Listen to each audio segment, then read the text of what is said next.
Anong ina-acknowledge mong Mali mo. pagkakamali mo? Yes po, yes ma'am po. Anong yes po?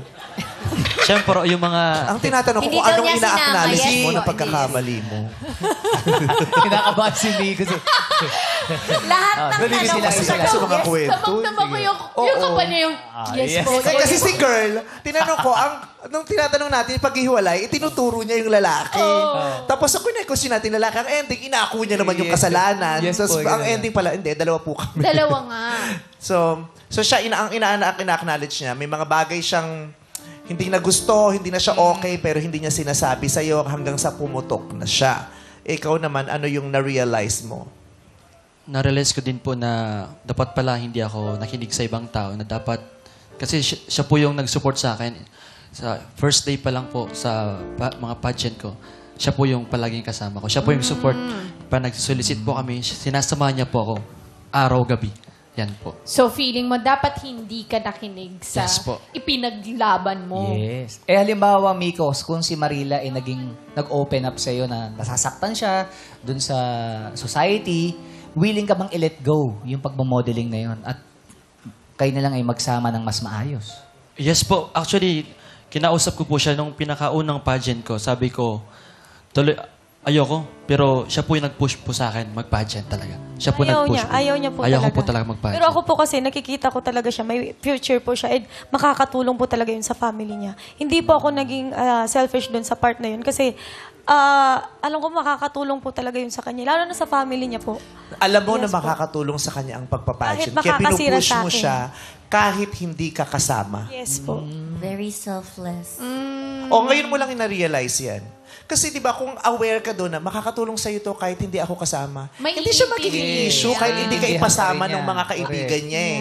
Pero at that point, issue sa'yo eh. Dahil hindi Naging ka issue lang po siya nung may ina-attack na sila about sa akin. Like physical ko. Doon po ako naapektuhan na. Kasi nung una, wala po talaga akong problema. Nung nung marami na po akong naririnig na physical na, ay, ang pangit niya. No? Dapat ganyan. Dapat Uy, ikaw nasa pangit. ano ka. Hindi. Dapat iba yung girlfriend. Doon na po ako nagkaroon ng ano. Yes, doon ka na Nasaktan. Opo. Una po talaga wala Galing naman. ba? Ano ba yung nangyari? Idura mo, girl, buo. Lulukin mo Girl, buo. Huwag mong durugin, tapos wag Sandali, na. sorry, ang Idura dami mo ko- na. Wala yan, madami akong hindi makakatulong gustong sa sabihin. industriya Sa yan. mangga yan, kaya ganyan. Na-stock up ako. Marami kasi akong gustong sabihin. Ay, yes. So, di ba, sabi mo, Ano nga ang sinabi niya? Di ba Ano nga sabi mo? eh, kasi ka, di ba, sabi mo, Ano nga?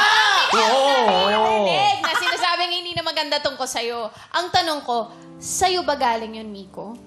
Ikaw mismo nagsasabi sa kanya yung mga Na, uy, about sabi yung ng mga kaibigan Yung physical ill thing. words. Oo. Yung society. Sa'yo pa masasabi. mismo Ay, nanggaling. hindi po.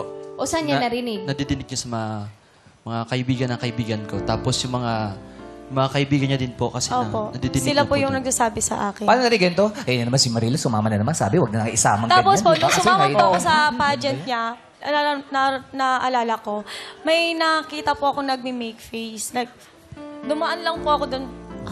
May mga Okay, ganon. question. Pero naririnig mo din na sinasabi nila yun sa girlfriend mo. Yes po. Hindi mo nilaglag yung grupong yun? Kasi kung ako, di ba, yung, tanggap mo yung grupong yun na sinasaksak yung girlfriend mo. Siyempre hindi po. Ang nangyari po doon kasi, nung may nadidinig po ako, sabi ko sa kanya, hindi nyo naman alam kung anong pinagdaanan namin. Yeah, Kaya pero patuloy pa rin nilang ginagawa yun. Huminto ba sila? nung sinabihan ko na po, nung nagalit na po ako, nung nagalit po ako doon, saka sila hindi na masyado nagsasalita. Nagsasabi sa'yo. Alam mo yun, na hindi, huminto naman sila. Hindi na po, hindi po hinto eh. Hindi nakipag-usap na. Pero yung pagiging hate, yung pag-hate pa rin, tuloy pa Ano din pa po. rin? Pero yung pag-usap nila sa amin, hindi na. Ay, di na kayo pinapansin. Okay lang yun, ha? Oo. You Yeah. cut the ties, you cut the relationship. Yeah. Kunyari ako, ino-okray si Ayon. Ay, sorry ha. Kung tinatabla mo yung asawa ko, wala Bye tayo. ka na sa life Oo, Pagtatanggol hindi ka mo yun, mag-e-exist yes. sa mundo ko, di ba? Di ba? Tama. Kung ganyan ka sa... Hindi. Hindi. Kasi mahal mo yung tao eh. I will give back the same energy. Tama. Di ba? Totoo. Hindi ako magiging mabait sa'yo habang winawalang mo yung asawa ko. Hindi. Yeah. I will give back the same energy. Makakaasa ka. Hindi ako ganun kabait na Yeah. kahit salbahe ka, mabait pa din ako. Hindi. Hindi ako ganun kabait. Lalo na if they're hurting the people. Yeah, if you hurt the people I love, if you hurt the people I value so much, and the most important in my life, I will give back the same energy. Lalo na wala namang ginagawa I'm not sa'yo. saying that is right. Hindi ko Yeah. sinasabing dapat Kanya-kanya. ganun na, pero Oo. ako ganun ako. Ibabalik ko talaga Yun sa'yo. yung perspective Hindi ko mo. kayang maging mabuti sa mga nangsasalbahe sa mga taong mahalaga sa buhay ko. Tama.